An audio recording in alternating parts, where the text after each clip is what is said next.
lounging, son.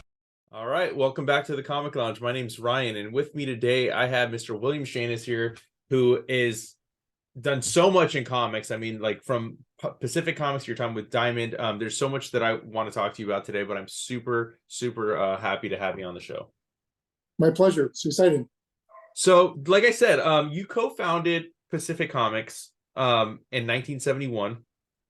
You guys distributed also, but you were also a publisher. How did you decide to start that? Like, what with you? I mean, you did it with your brother Steve, but like, what kind of prompted you guys to start that distribution and then in turn that into a publishing company? So, we had set up some retail stores and a mail order business. So we had 4 comic book specialty retail stores in San Diego County, and a fairly substantial mail order business. And we're buying from local IDs and Seagate out of Seagate, New York. And we realized that lots of other stores in our area also wanted new comics, but were having trouble finding them. And we were buying most of our comics from the local, what's called ID distributor or independent distributor, who serviced basically 7-Elevens as a newsstand. And we ended up buying about 3/4 of everything they brought into San Diego County. We were buying now returnable on a returnable terms. So a crummy 20% off this retail and payment. When we pick the books up, we had to pay right on the spot. Mm-hmm. Whereas every other store is getting 30-day terms, 20% discount, and billing terms. So it made a big difference cash flow wise. So after a while, the other stores in Southern California were asking us, can you help us out? And so we decided we would open up a distribution company to service our chain of stores and those in Southern California. Interesting. You know, I forgot. I don't know why I didn't remember to ask this, but I usually like to ask, like, what started your love for comics? You know, like what kind of got you into the wanting to even be in the business? Well, it was a true accident. I have a pretty severe case of dyslexia, so I have a problem comprehending what my eyes see versus what my brain can comprehend. So I don't read very well. In fact, I've never ever read a novel, ever. Oh, wow. I was a straight D student in school, and my mother was a teacher, and she fought for me every year not to get me flunked. We realized I wasn't stupid. I was having trouble comprehending. And at that point, it wasn't even called dyslexia. Most people with severe cases couldn't be in a school system. They would be sent to I guess it would be called a special education course. Some might call it an asylum, but that's where you put people in the 60s who couldn't get into schools. So one day, my brother and I were riding our bicycles. He was 17, I was 13. Used to visit a swap meet in San Diego County. And we rode our bikes down swap meet, just looking for stuff. We had no idea what we were looking for, just something to do on a weekend. This lady was there with an old surfer VW van with surfboards on the side, but the whole van was full of comics. Wow. And she had about 950,000 comics. It was 1971, and she wanted $50 for the whole load, or 10 cents each. We didn't bring any money because we didn't think about that part. But I'd never really read anything before, and I was sitting in front of her stall at the swap meet, and I was reading the comics because the comics had pictures. So it's helping my brain associate the word with the graphic. And then we decided that we really liked the comics. We'd never seen a comic book before, didn't know about comics. So it's totally a blind thing. We asked the lady to hold them for about an hour. We drove our bikes back to my parents' house and kind of begged my mother especially to loan us the $50. And the thing that got her interested was that I was reading first time on my own. Right. I was actually understanding what I was reading. So it was about 900 comic books. She drove us back down, so we couldn't carry the comics back on the bikes. Yeah. And we had the old-fashioned long panel station wagon with the 2 long seats in the back and the 1 seats in the front. We filled the car up, and when we got home, we were unpacking the car. Now, we'd never seen a comic book before. So we're unpacking the car, and we noticed that some things are called Marvel and some things are called DC. And there's a few Harveys and a few Archies and a few other books in there, but that was most of the books that were in there. And so we're unpacking the car, bringing the house, and my next door neighbor comes over, kid my age, and says, "Hey, I want to buy that Fantastic Four #2 from you." I said, "What is a Fantastic Four and what's a #2 mean? What is that?" We had no concept. And he explained that comic books come in serial numbers, 1, 2, 3, 4, 5, 6, 7, and that Marvel was a publisher, and Fantastic Four is one of the original current day not the Golden Age stuff, but the current day comic series, was Fantastic Four. So I said, well, okay, if you want to buy from us, I want to read it first, because I've never read one before. Well, what do you pay for it? And he pays $38. That was his price. And so we're thinking, as two teenagers, I'm clearly much younger than my brother. Well, let's see, we paid $50 for 900 of them. Now we have $899 left over for $12. So we gave our parents back the $38. We now under for $12 we owe them. And we're like, well, for some reason, dyslexics are very good with numbers, but not words, not alphabets. And so, in our naivety way, we said, well, let's see, we paid $50 for 900. We now paid $12 for $899. I think we can make this work. And then that friend introduced us to the people that ran the San Diego Comic-Con, which was all collectors. There was no paid employees back then. And the next weekend, we had about 12 people come over buying and trading at our house off the original purchase. And we did like $1,000 that weekend. We had no idea what we were selling, what we were trading for. So we might have gotten creamed. Like we might have gotten the worst deal possible, but we had like $1,000 and we still had books left over. So we paid back our parents at $12, and that was kind of like, okay, well, half of that was mine. So I had $500 and I'm 13 years old. Life is pretty good. And we just kind of blossomed from that. And I started reading them. I really enjoyed them.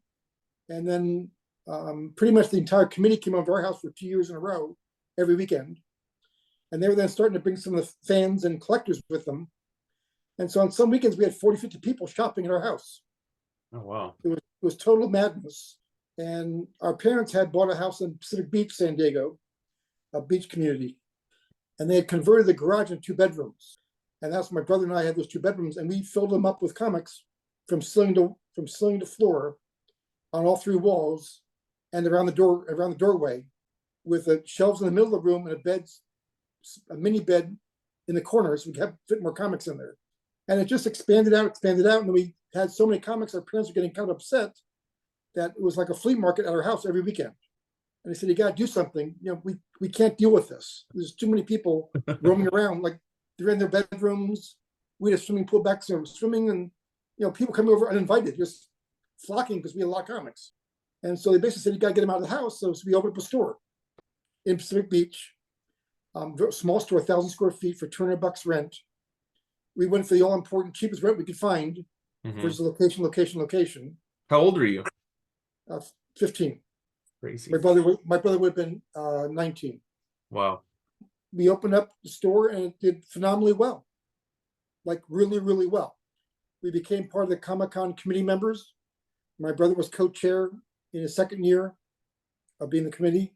And I ran what was called back then the huckster's room, maybe the dealer's room, now the exhibition hall. But I ran that when I was 15 and 16. But there was only about 50, 60 tables. It wasn't like now where there's massive space and there's endless amounts of booths. And there was no corporate booths at all. It was all back issue dealers. And in the early 70s, there was almost no merchandise being sold in comic stores. If you wanted a Marvel or DC shirt, you would go to JCPenney or Montgomery Ward, maybe a Walmart or Kmart. At comic stores, that just wasn't available. Because ironically, the publishers of the license holders, Marvel and DC, wouldn't give out the licensing lists because we were afraid we would bother them instead of buying stuff from them. But Walmart had the buying power, Kmart had the buying power, so they could buy 1,000 shirts where I could buy 10 shirts. So that's kind of how it's leaped out of nowhere. There was no intention on our part. We found out decades later that my grandmother, who lived in Jersey City, New Jersey, owned some newsstands and sold Superman #1 off the newsstand. Wow. In her stores. We didn't know that until like the 80s. And so there's something in there that was like karma thinking. I don't know what it was, and back then, they were ripping off the covers to get paid back on the unsold copies. Yes. So she would tell us stories about her ripping off covers of these now very famous comics, but back then they were 10 cents and they were worthless. She wanted her 6 cents back or 8 cents back. So it was a very crazy situation, and we kind of just happenstanced into it through the swap meet. And my friend buying that FF #2, we met the committee members, and it just kind of crazy mushroomed out after that. Yeah, and that's such a short period of time, because you said you were 13 when you discovered it, you're 15 and you're opening up a shop, you're 16, 15, 16, you're like running like a group at San Diego Comic-Con, which is nothing like what it is today. It's more something I would appreciate, you know. I'm not, It was a very small convention with, a couple thousand people. yeah, like that's kind of more in line what I wish I was getting now, like more comic focused, you know, the more than Right. what it's become today. But that's such a crazy story, like how it just like the series of events. And like, you know, I said 71 is when you guys start, right? Like 10 years later, we'll jump a little bit. You decide to start publishing comics, and you have people like Jack Right. Kirby, you have people like Steve Ditko, Neil Adams, Dave Stevens, Sergio Aragonés, insane talent, you know, and you're publishing their creator-owned books. Why the decision? How did that come about? It was the same kind of thing. We had the 4 stores in the mail order business, and we started a distribution company. And we realized that outside of Marvel, DC, and Archie, and Starlog, and a little bit of Warren magazines, that was it. That was all that was available. But we started having 25, 50 stores, 100 stores buying from us for new comics. And we said, well, gee, if there's not enough content out there, maybe we should create our own content and fit it into our network. And being members of the Comic-Con committee for a couple of years, we had met most of the big name creators because you meet them at the shows. So, and I had been to Jack Kirby's house a couple of times as committee members. So we knew Jack, not like intimately, but we knew him. He knew us, we knew him. And so ironically, our first phone call wasn't to Jack Kirby, it was to Gil Kane. And he had a book called Black Mark, that there was a paperback book out for Bantam Books that shrunk the pages down to be a paperback book size. Mm-hmm. Just one volume came out called Black Mark. And we said to Gil, we want to publish your comics in standard Marvel and DC format, color.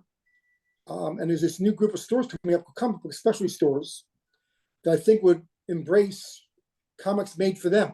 Comics not made for, junior Johnny, but for people of all ages. Not sexy, not adult, but just good reads. And talking to Gil for quite a while, he was like, my comics get sold on the newsstand. That's where I do best. And we didn't believe in the newsstand at all. Like we were diametrically opposed. So we said, Gil, we can't do newsstand. The returns will kill us. We don't have the financial wherewithal, the reserves to have 3 or 4 bad months in a row of sales. So we could never come to terms with Gil. So our fallback, which it sounds horrific to say this, was Jack Kirby. Our fallback position was Jack Kirby. Not a bad fallback. Right, which is, I'm not bashful. He's the single most important creator in the history of comics. There's Jack Kirby and there's everybody else. Yep. Now there are other people that could be on the Mount Rushmore type of thing. It might be a Carl Barks or a Frank Frazetta. Now he might be considered a fantasy artist versus a comic artist because he didn't really draw that many comics, but there are other huge names out there. Mm-hmm. But we called up Jack and we said, Jack, we'd love to do, we'd call it Roz actually, Jack's wife. And so we'd like to publish some new work from Jack. And we created this new contract, which is very creator friendly. And we had done at the time was we had hired a guy named Mike Friedrich, who was publishing Star Reach Productions, Star Reach, Quack, and a few other underground, he called them ground levels, not underground comics, not Marvel and DC, but in the middle. And we asked him to help us work up a contract that would be fair to the publisher, my brother and myself, but give creators an opportunity to participate in a more meaningful way than just a page rate. So there was advances against royalties. We didn't own any of the IPs. So when we described it to Roz, she's like, we don't understand, who gets the artwork? Because it's your artwork, you get the artwork back. And you own the rights to all your characters. What do you mean we own the rights? We don't own anything. You're basically loaning us your characters for money. And when we stop publishing, it's all yours. And you can leave anytime you want to. You can leave in 1 issue, you can leave in 10 issues. We couldn't have made it more friendly. Mm-hmm. It might have been overly friendly against us, but it got us the names we got. So when we got Jack Kirby, we said, well, we're paying basically $250 a page rate for a complete editorial page, writing, pencil, inks, lettering, coloring, editing. And that's about what Marvel was paying for their big names. But then we tacked on royalties on the back of it. So if it sold more than 100,000 copies, they'll get a piece of 8 cents per copy after that. So if there was 110,000 copies sold, they'll get $800 extra, which is a lot of money back then. Mm-hmm. And so we said was, well, let's do a big name creator in the front and then somebody else in the back that maybe needs a break. Because we knew that having Jack on board would give us a chance for eyeballs to see our comic company for the first time. And at least they taste test. They try an issue or two. Mm-hmm. Now, the other thing we did was we greatly incentivized the distributors. Back in the day, comics were 50 cents cover price, and distributors are paying 20 cents per copy. So 60% off the cover price because 20 cents per copy. Our books were $1, twice the price. No paid advertisings. So we didn't have advertising revenue. We only had single copy sales. We said, well, to get the distributors excited, to get Pacific Comics distribution excited, let's offer a better discount than 60 off or 20 cents a copy. So we said, well, our books are $1. So if we say, if someone could afford to buy 10,000 copies of one issue, we'll give them 70% off. So they'll pay us 30 cents each. Now the difference is, first, we only thought maybe one guy or two guys would make 10,000 copy orders. That was a leap of faith. That would, for a brand new company with no publishing experience, that would be an unobtainable number. Maybe someone would step up. On Captain Victory #1, we sold 130,000 copies, and 7 or 8 guys ordered 10,000 each. Some had orders for them and bought some extras. Some were saying 70% off. I can stock books for a while and still make money. Right. Because all of a sudden, distributors were making 20% of retail on the biggest accounts and 35% of retail on the smallest accounts. They're almost making retail margin on our publishing comics. So every distributor is pushing hard for the little upstart West Coast guys. And so we got amazing support. And so our first orders came in, Captain Victory 103,000. I called up every distributor doubting their orders were correct. Like I said, I think you wrote down the wrong number. I think you put an extra 0. Did you want 1,000 versus 10,000? And not one person changed their order. And we were like, our heads were exploding. Now remember, it doesn't cost any more money to print a $1 comic book than a 50-cent comic book. Same printing press, same freight rates, same weight, same everything. And we're paying money on royalties on the upside. So in the first 99,000 copies, we're paying $2.50 a page. On 100,000th and one copy, we're paying $2.50 a page plus 8 cents a comic. So 30,000 comics are them $24 more, almost half the money made on the first 100,000. So the Kirbys got almost $9,000 on the first issue, which they normally would have gotten like $3,000 or $4,000. And on top of that, we had contacted a guy named Howard Bell, not Robert Bell in New York, the famous back issue dealer. He was Marvel's licensing agent for all of Marvel's overseas reprint rights, foreign editions. And we had a couple of them in our stores. We're like, I didn't know Captain Victory, Captain America could be in German. Didn't know that. Yeah. So we stumbled around, found this guy, and we said, well, pitch Captain Victory as it's a new Jack Kirby series. Just leave the Marvel Comics name off. If they're all selling Jack Kirby comics, they all want more Jack Kirby comics. It doesn't have to be from Marvel Comics, it'd be Jack Kirby. Literally on month 1, the month we printed our first issues, he sold 7 or 8 different countries' rights to do foreign reprints, which we had no idea what that meant, except that we had money coming in from a new source. So we had the 4 Scandinavian countries, Italy, France, Germany, England, all doing foreign editions. And with the Kirbys, we split that money 50-50. So they got another 7 or 8 grand on the foreign editions, on top of the 9 grand they got on the US edition. And having Jack as our flagship title immediately got us a lot of eyeballs from other creators.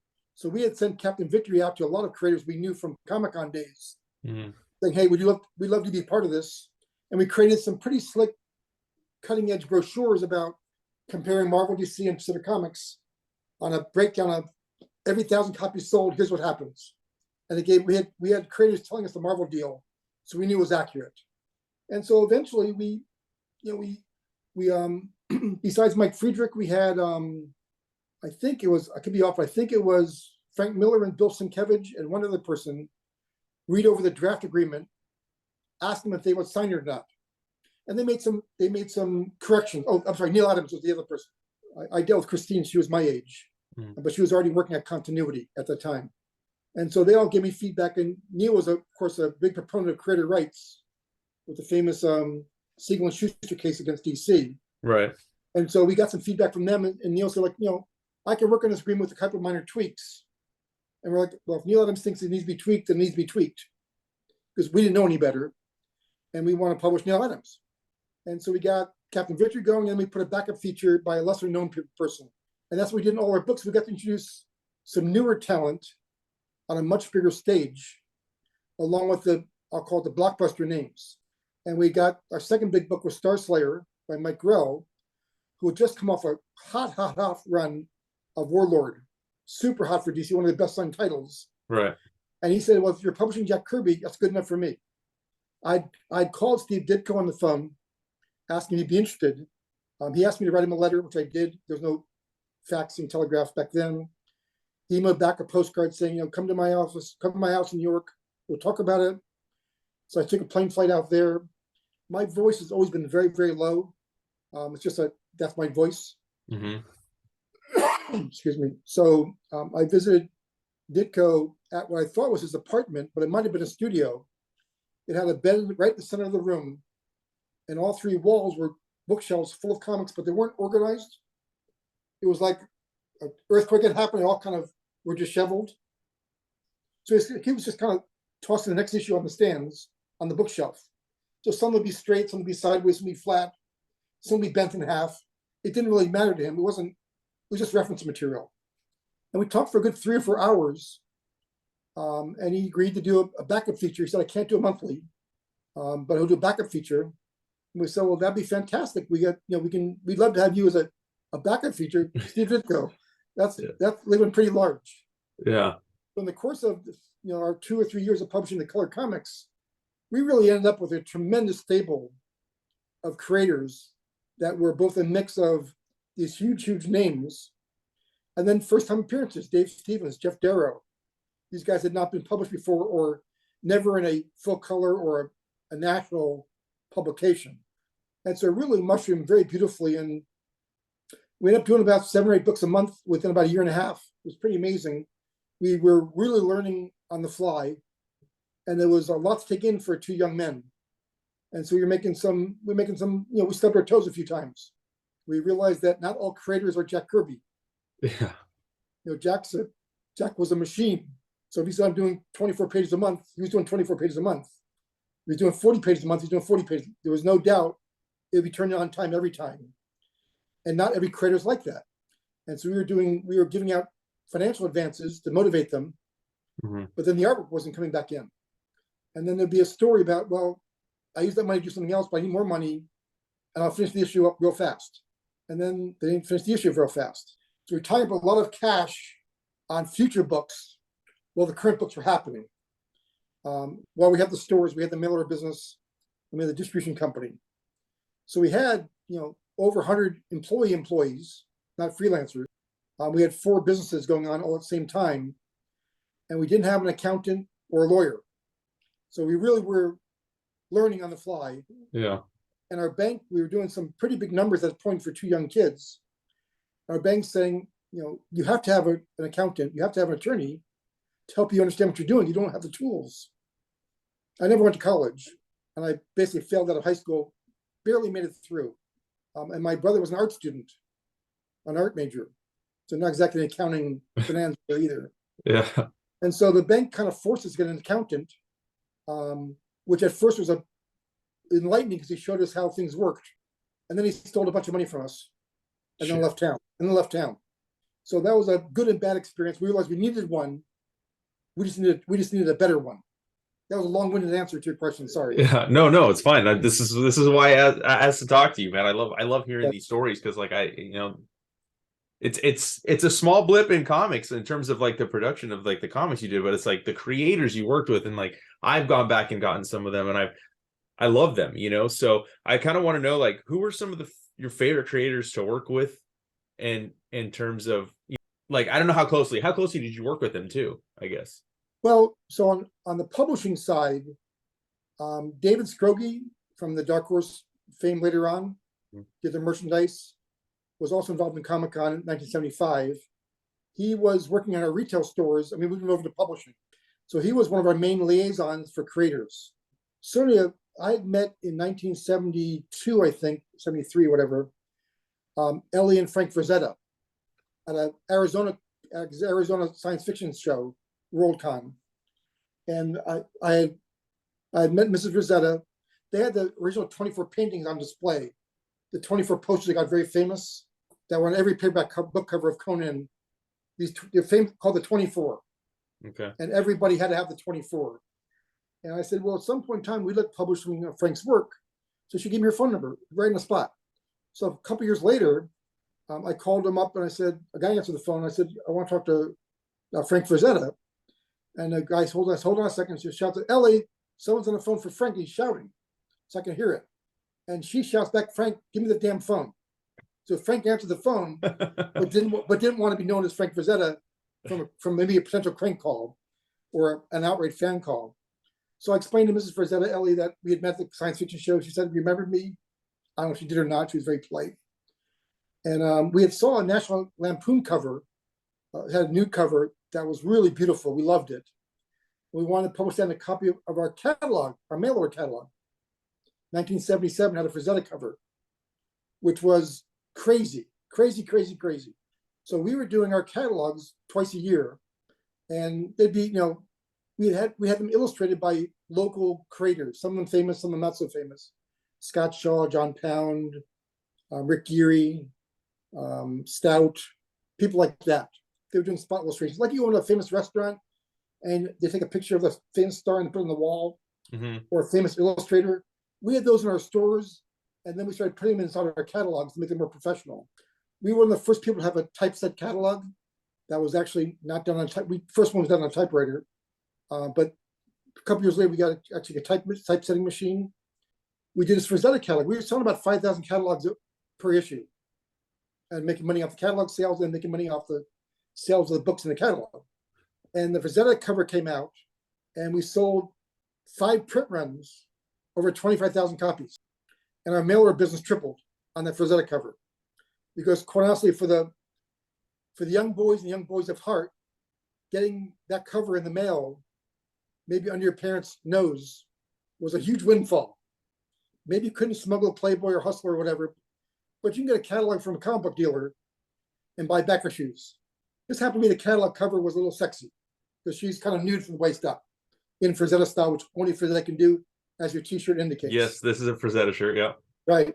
So that was our first big, huge thing.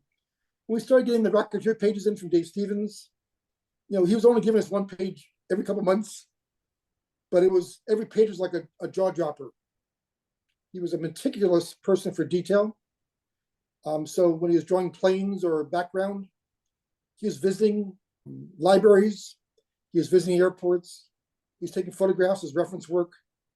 So we loved his enthusiasm, his dedication to his work, just stellar. Excuse me. I also have Neil Adams as, need to say more. We even had one little Carl Barks sketch in one of our catalogs. So it's pretty cool. I say, Frazetta had the first big impression because of the 24 paintings. And then Kirby, he's all by himself in my book. There's certainly other huge talents, whether modern day talents like a Jim Lee or a Frank Miller, or there's golden age talents like a Siegel and Schuster and Simon, Simon and all those kind of guys, the Silver Age guys, the Ramirez and the Kurt Swans, and these are all big names. And of course, you have the incredible EC lineup. And a lot of people, we never did so, but a lot of people referred to our stuff as kind of a new wave EC, in that we had non-code comics, because we didn't like the code very much. And part of our agreement was the creators could draw what they wanted to draw, with some extreme boundaries on extra sexy stuff. Like, we didn't mind sex off screen, but we didn't want it right in your face, doing a deep dive. But horror, they could pretty much do anything, but they couldn't do violence against women. That was a no-no for us. And there couldn't be anything with underage children. But if there's adults being portrayed on the page, and there was a violent act, an axe murderer, like a very famous Bernie Wrightson cover in Twisted Tales, where he's wearing a belt of heads dangling as he climbed over a wood fence of his triumphant victories. We thought that stuff was pretty cool. And the creators, of course, couldn't believe we're going to publish some of this material that Marvel DC wouldn't touch. because it was just too, it was too sexy, it was too violent, it was too. Yeah, I mean, you guys were Image before Image, like offering out those deals. It's funny. I was talking to Eric Stevenson. I was in Portland a couple weeks back visiting my son. I went to lunch with Eric Stevenson and Jim Valentino. Jim was one of the founders of Image, Right. San Diego guy, Comic-Con guy. Actually worked in one of my retail stores. Oh, that's crazy. That's awesome. I didn't know that. And Eric Stevenson, the year I retired from Diamond in 2013, Diamond held a retailer summit every year where retailers fly around the world and listen to publisher presentations and Diamond presentations about upcoming services and new books. So you know how to order better, get inside information. Image at that show, the 2013 show, Eric Stevenson dedicated almost an entire program towards Pacific Comics. That's cool. He didn't talk about Image Comics except at the very end. He said, I was living in Germany, came to America, and found a Captain Victory on not a newsstand, but like a back issue shop. I'm not sure it was even called a comic shop back then. And thought it was the best thing ever. And started researching other Pacific Comics, or back then we called PC, in the corner box. Because we weren't clever enough to figure out how to type in Pacific Comic to put PC. And he just dedicated almost an hour on how he felt that while there's no direct connection, he felt that Image Comics is a mirror of Pacific Comics in kind of a weird way, which I took was very complimentary of him, of course. Which projects were your favorites that you guys helped bring in? On the publishing side? Yes. Having Jack on board was a big thing. Yeah. And so that having a launch title of doing 130,000 copies. Remember, ours are $1, Marvel and DC is 50 cents. So that 130,000 copies at $1 is really 260,000 copies at 50 cents. Right. From generating cash. That would have been a best-selling Marvel and DC title from unknown publisher. And we never promoted it as Pacific Comics is the one. It's always Pacific Comics presents Jack Kirby. Pacific Comic presents Neil Adams. Because we weren't the stars, we weren't the celebrities. Right. We were the conduit. We were the vehicle to bring that stuff to print. But it was very important that the creators were the stars. That's what people were buying our books. They weren't buying them because the two teenagers, two young adults that were doing crazy things. I also thought that the Dave Stevens project was incredible. We did a co-publishing deal with a guy named George Olszewski, who at the point was publishing a series called the Marvel Indexes. Later on, they were called the Marvel Handbooks by Marvel Comics. But before those, there was a Marvel Index series, one every other year, where George was an APA member, which is like a extreme collector. He had a complete Marvel set of everything. And he would open up every book and read every page and write down on every page what happened, so that he could chronologize them in an index. Oh, wow. So he knew how many pages were drawn by every artist, how many inks, how many letters on every book and every storyline. And so he's publishing these Marvel Indexes for years, and they were selling 3,000 to 5,000 copies. But very important for hardcore collectors to know what's going inside. Because there was the Overstreet Price Guide, there was the Comics Buyer's Guide by Alan Light, but there wasn't a lot of things out there, a lot of fanzines. The Comics Reader was out by Paul Levitz and company, but not a lot out there. So this gave us great insight. And so we asked George if we could help him publish in the future. He said, that'd be great. I don't like publishing anyway. I just want to do the work. And so we did a Daredevil book, which we asked Frank Miller to do a cover on. He did. We did an X-Men book. We asked John Byrne to do a cover on. He did. I mean, we did 4 issues.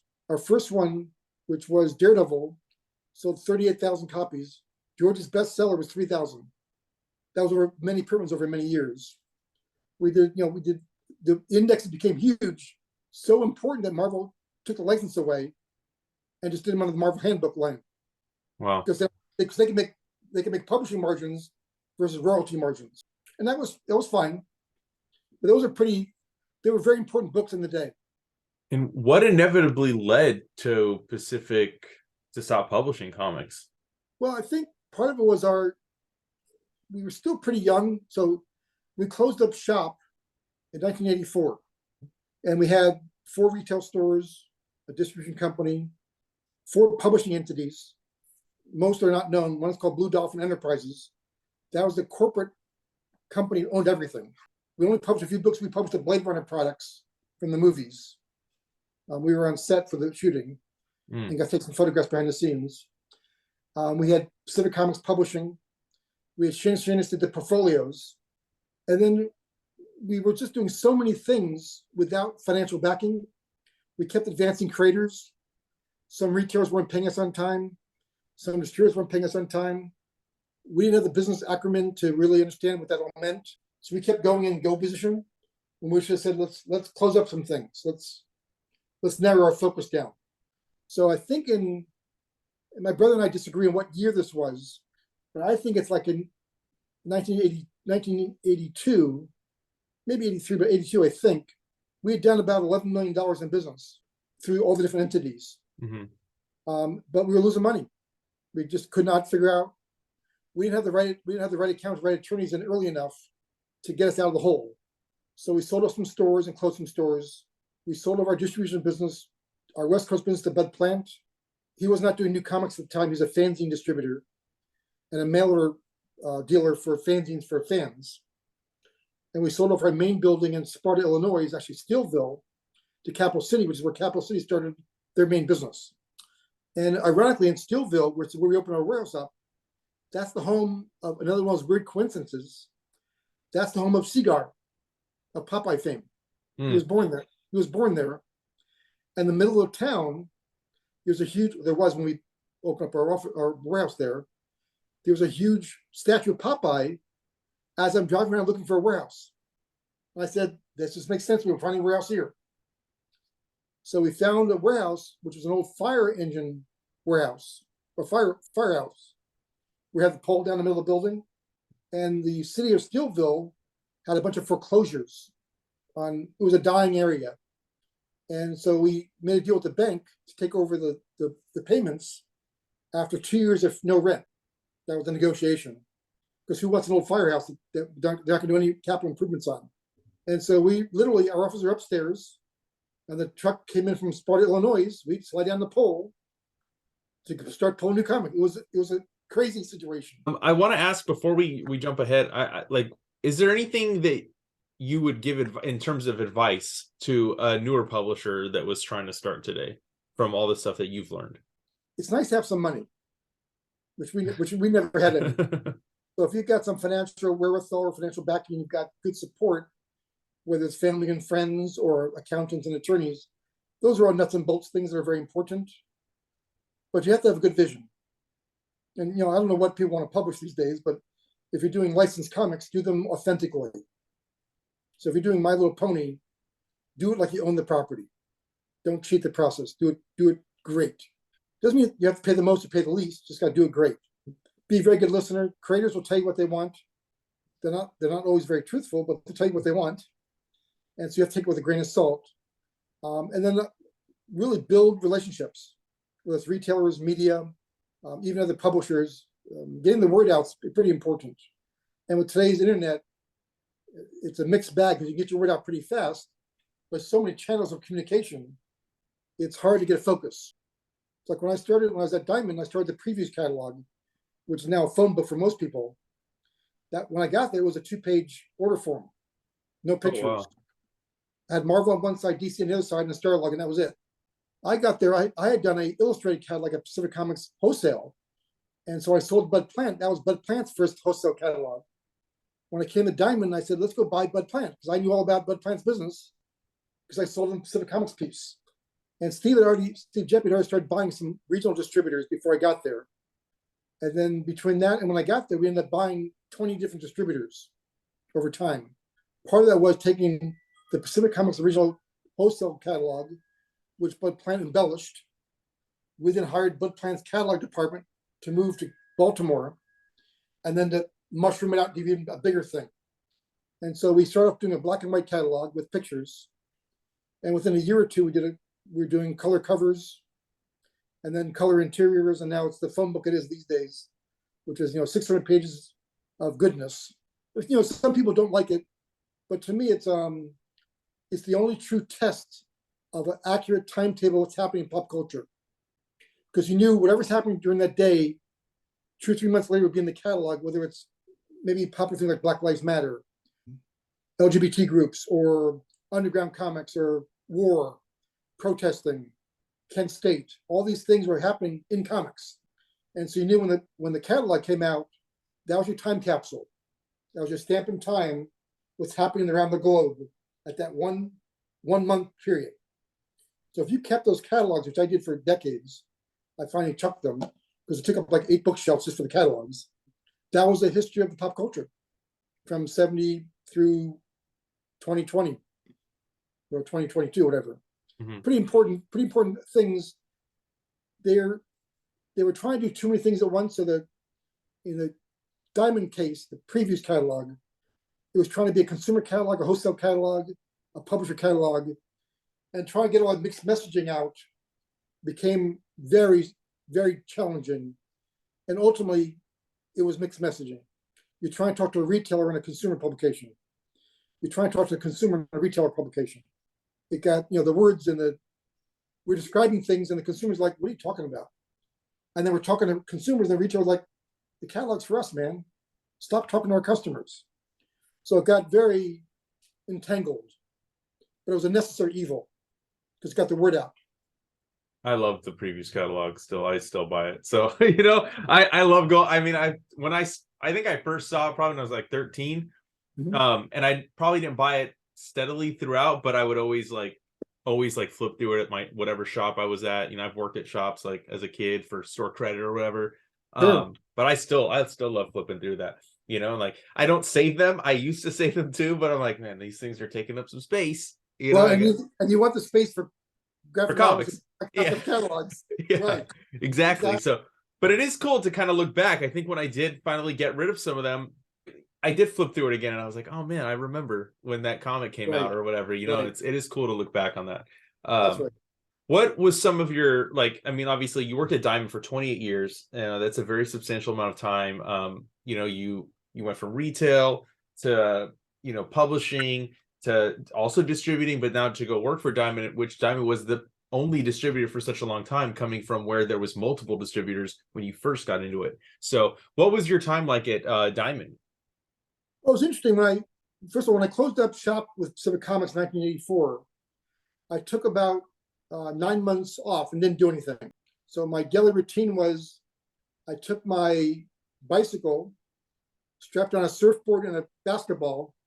I surfed in the morning, played basketball at lunch, surfed in the afternoon, and went home at night for 9 months, kind of to detox. And I wasn't good at either one of those things, but it wasn't grinding on me. Right. And I had never taken a day off other than going to school from 13 years old to when I was 26, when I closed up shop. I took 9 months off, and then I said, well, what am I going to do now? I'm 26 and I got to do something for work.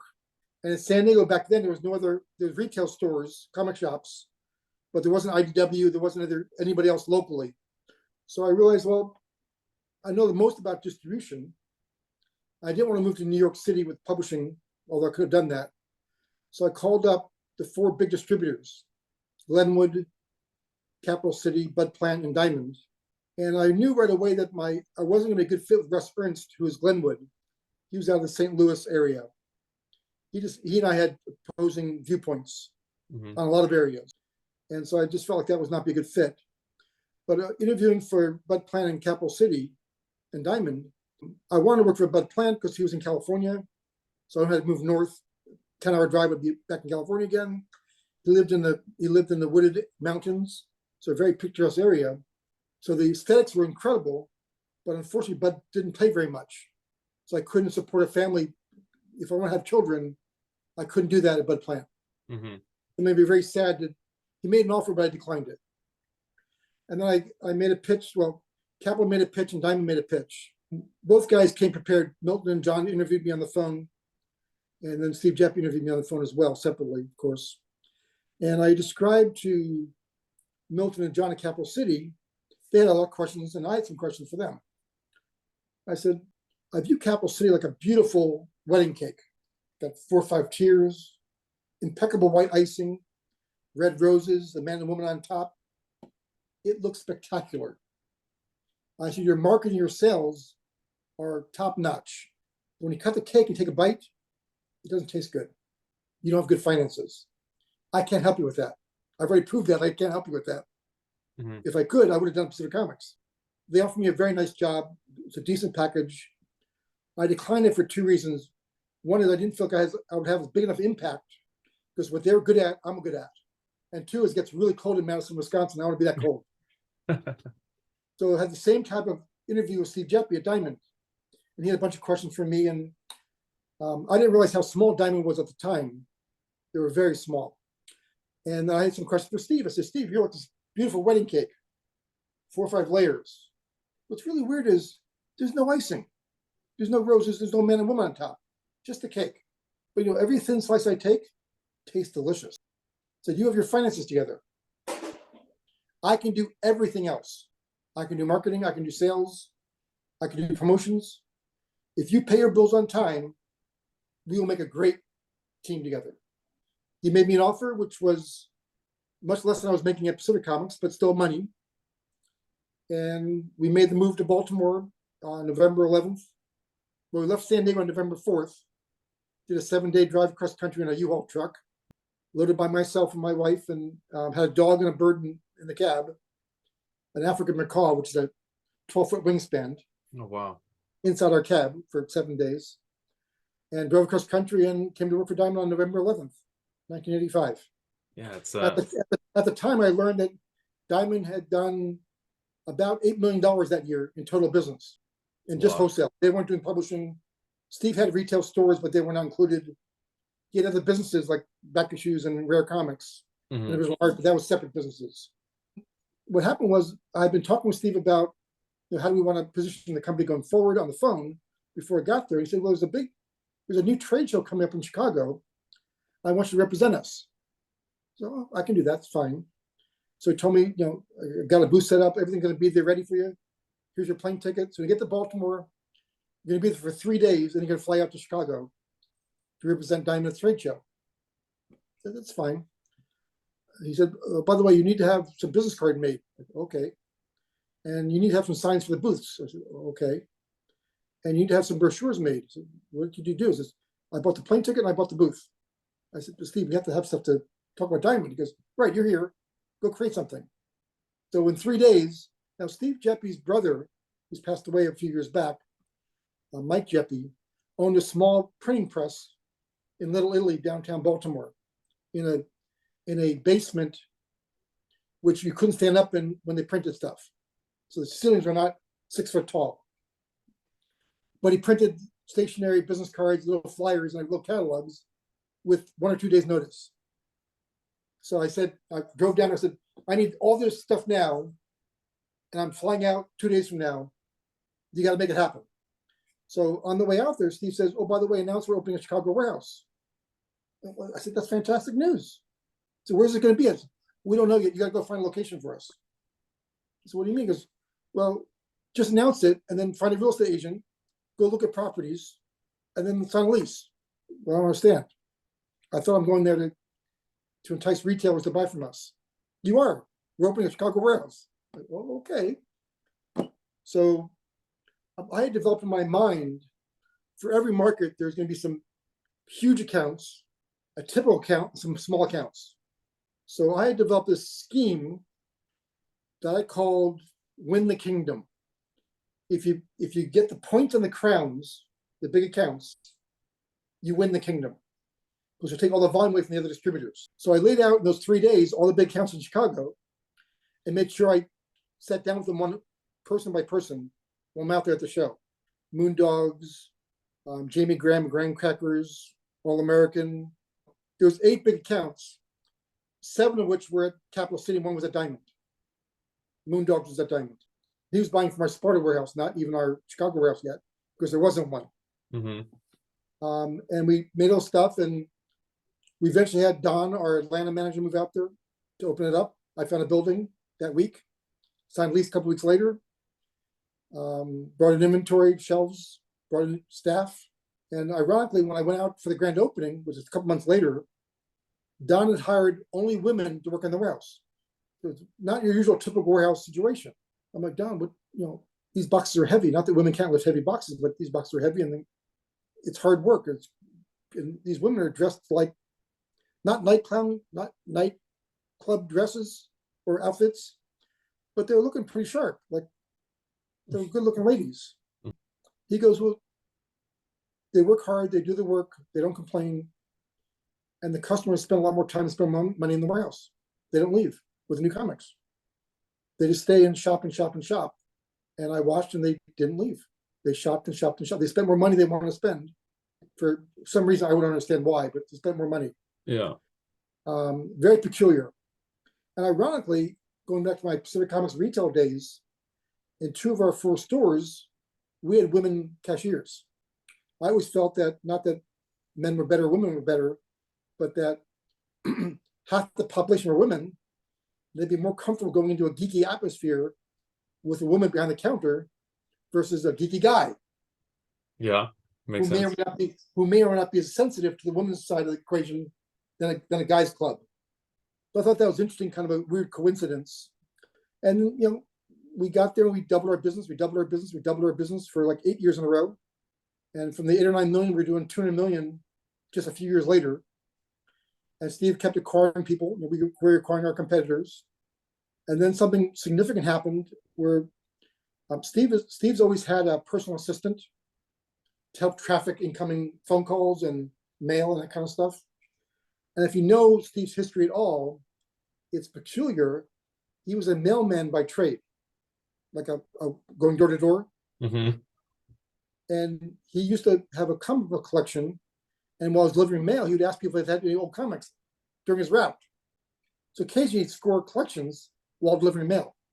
It's crazy stuff. Wish I could do that. Yeah. So, I'm sorry, I just forgot where I was at. I'm sorry, I lost my train of thought. I'm sorry. It's okay. We'll have to go something else. I'll pick up in a second. I'm sorry. All right, no worries. Well, I was just gonna ask you. I mean, like you had such a long career at Diamond, and like what? So what are you up to now? Like, what are you currently doing? So when I left Diamond, I had done a lot of traveling for Pacific Comics and Diamond, and I'd visited about 40 countries, importing and exporting products. And I took a couple months off when I retired from Diamond, and then I decided to start traveling. So I started in Europe and traveled a little bit and traveled a little bit more and traveled a little bit more. And I've now traveled to 143 countries. During COVID, I was in Italy. When I was in Italy, COVID had just started hitting China and the US. And there was a spark of some thing happening in southern Italy, but they weren't sure what it was. It wasn't called COVID yet. So I spent a couple weeks in Italy just watching, but just doing touristy things. And then Italy started getting heavy concentrations of people getting sick. And this thing called COVID started happening. So I thought it was an Italy thing and the US and China thing. So I just moved to Germany and it followed me. I wasn't the cause of it, but it was just following me. Yeah. So eventually I had to come back to the US and spent, a bunch of time here waiting for COVID to stop. So I've been stuck at 143 now for a couple of years, which is frustrating. For a while there, I thought I could visit every country, which is really a very rare feat. As best I can tell, less than 200 people in the entire globe has visited every country. 200 people out of 8 billion. That's a pretty small club. Yeah. I thought I could do it, but I had a stroke in July of last year. And while it didn't give me any paralysis, it did slow down my thought process and my ability to help myself sometimes. So that goal kind of diminished when that happened. I lost 2 years of COVID time too, which I had almost 20 countries planned to visit in those 2 years. Some of them were like the 5 stands, Uzbekistan, Kazakhstan, not Afghanistan, that's too tough, but the other stands, in Mongolia. And I was gonna be on Mongolia for 3 weeks on horseback only. I was gonna be doing the high mountain tour, but all that went away with COVID. And so now I recently bought a house for my daughter in New York. It's a 10-acre property, which has got a nice sized garage. She works in a Renaissance Festival business, making feathery things, hats and buttons and all things feathers. And so it's got a big garage as their workshop. My son lives down in Portland, Oregon, which I mentioned earlier, and he's a photographer by trade. But Portland's got like 12 million photographers, so jobs are very hard. And I'm hoping, right now I'm in San Diego watching my brother's house. He's traveling in Europe. I'm doing some kind of a test to see how well I can manage myself, because English speaking, deal with US dollars, so I know a lot of the routines. Mhm. And if I can figure out how to do this, then I'll do some traveling next year. I'll spend part of the time in Portland, part of the time in New York, and then part of the time traveling. But I think the idea of visiting 197 is now not available, which is a little sad, but some of the countries are pretty tough. Somalia, they're not very hospitable towards tourism. So Libya might be a tough country to visit. There's some tough critters out there. Not that they couldn't be done. Clearly, 150 people have done it so far. Yeah. But those are going to be like the last ones to visit. And I always joke that if I visit those countries, maybe I've been diagnosed with terminal cancer, so it won't matter if something happens to me. But probably not going to happen now. Well, I just think it's so cool, everything that you've done for comics and kind of what it's enabled you to do in your own personal life, being able to, have the gift of being able to travel and kind of see stuff that you want to see. And I just, speaking for myself and comic fans everywhere, like, thank you for everything that you've kind of helped bring to the world, and all your work that you've done for comics, whether it's specific or, bringing those comics with the publishing, stuff at Diamond, I just think you have such an awesome career, man. Thank you so much for taking time to chat with me today. Well, I appreciate that. I kind of, this sounds a little pompous or arrogant right now, but when I was traveling overseas, I was always making a point that if I was near a comic book specialty store or hobby gaming store or especially a toy store, I would visit them and do like a written report on Facebook. So over the course of my 50 plus years, I'm pretty sure this is by far the most. I've visited well over 1,500 comic shops, hundreds of game stores, hundreds of toy stores. And if you follow me on Facebook, you'll see them, not right now, I'm not traveling. But if I'm traveling in Germany, you might find 3 or 4 posts a day for 20 days straight, visiting comic shops. Because comics are kind of an international language. Mm-hmm. Maybe I can't speak German or can't speak Italian, but I can speak Marvel and DC. I can speak independent. I can speak, key creators, great icebreakers. And for the most part, comic owners and shop managers and shop staff, they're just nice people. They're good people to go around. It's kind of fun to talk about stuff that's out there, the new stuff's happening. I'll pick up a couple of previews every few months when I was traveling. Mm-hmm. I really appreciate the kind words. I appreciate that. For a business person, I'm meant to be behind the scenes, and I'd be perfectly happy if a consumer never knew my name. The work's more important than business people. The creators have all the juice. The retailers have the internal fortitude to put up with so much hassle, so much stress, so much financial bearing, and to come out on the other end, even during COVID times, truly remarkable. So I tip my hat to those guys, creators, publishers. This is tough work. And, coming out of COVID, our little industry really did probably better than like 95% of all other industries other than grocery stores. Mm-hmm. and big.coms. Our comic shops really did a fantastic job. I totally agree with that. And yeah, dude, I just want to say thank you again so much for taking time to chat with me. It has been an absolute pleasure. And I'd love to, maybe do this again with you time down the line. Maybe you visit a few more countries. We talk about the comic shops you visit too.